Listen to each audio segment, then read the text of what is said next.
Hey, what's happening YouTube? It's Darren here, back with another video for the good people of Reddit Tech Support subreddit. So, I saw this post come up a couple of hours ago from CanadianViking, a great username, asking this question we see on your screen. How do I know if my connectivity issues are due to Wi-Fi versus internet speed? So, this is a problem that comes up fairly frequently. And it's quite a valid question. If you are having problems downloading videos, streaming content, playing games, just browsing the web, you call your internet provider, they say, we've got no problem. How do you know where the issue is? How do you know whether it is an internet problem, you've just been fed a load of nonsense by your internet provider, or whether it's something internal within your network? The answer is actually relatively simple, and it comes with just being able to do a quick test between you and the internet and you and what's in your house.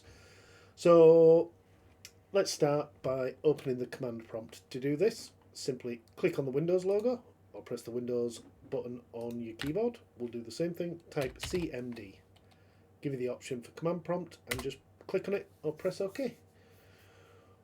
Once you're at your command prompt, all you need to type is ping, P-I-N-G, and then any web address such as www.google.com or www.reddit.com or www.pebcac.live, and then press enter, and this will give you a ping. What a ping is, all it is sending a signal from your device to whatever you specified up here. And it'll give you a bit of information. It'll give you a reply from saying, yes, the signal got there and came back. It'll tell you how much data you sent, which is how many bytes. More importantly, what we're interested in is this number. The time equals 13 milliseconds. That's how long it took for your signal to get to wherever you sent it and back again. When you run a ping, it'll only do 4 responses as standard. You can make it do more by retyping ping www. whatever you're going to do and putting -t at the end. That'll just let it continue pinging constantly. So it'll continue to ping, ping, ping, ping, ping until you stop it. And you stop it by holding down the control or CTRL key on your keyboard and the letter C together. And that'll give you a whole load of pings. You'll see here some are 12, some are 13, some are 14. As long as they're all roughly about the same, you've not really got a problem there. If you are experiencing slow issues, more than likely, though, you are going to be seeing quite high ping times. It'll give you the average down here. It'll give you the maximum and the lowest.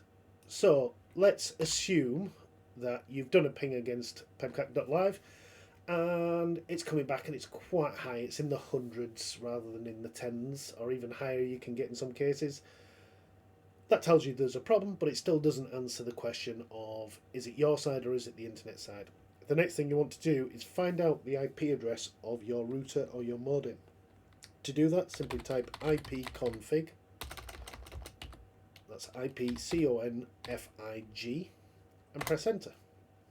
This will give you your network address, which is your IPv4 address, give you your subnet mask, which you don't need to worry about in this instance, but it will also give you your default gateway. That default gateway is the IP address of your router or modem or the device that connects you to the internet and gives you out addresses. So we're just going to repeat what we did up above, but replace pebcac.live with the default gateway address 168.1.254. And again, we're going to put -t. Now, because this is on your internal network, it should be a lot quicker in terms of its time than what you saw when you were pinging the external address. We'll press enter on that. 2-3 milliseconds. You should be looking for really about 1 or less than 1 milliseconds. I'm using some home plugs at home, so my internet connection to my router is a little bit slower than it would be if you had a direct cable connection. Again, Wi-Fi connections might be a little slower, but you're looking for somewhere in, no more than, let's say, 3, 4, 5 milliseconds. Again, I'm running a virtual machine through a virtual switch through some home plugs, so I would expect slightly higher times. I'm going to press Control C again to stop that, and you can see the average was 3 milliseconds and 6 milliseconds. So If you're getting erratic or slow pings to websites or to external services, but your ping to your Wi-Fi or to your router is absolutely solid or very close at 1-2 milliseconds around there, and not jumping up and down into the tens, 20s, or even hundreds, the problem is external to you. If, however, your ping is all over the place when you are pinging your own router, you have an issue internally, and that's either down to the distance you are from your wireless router, or the power of your wireless router, or possibly your machine in your room is up against a wall, pinned in by a cupboard. You want to try and make sure you've got a good connection and you're within range of your router, or you may just need a more powerful router. Wherever possible, you should always use a cabled connection. It's always better than Wi-Fi in my experience. And if you can't physically run a cable, then try getting something like Powerline Adapters. These are great little devices. Let's just find a picture. Cheap Powerline adapter deals.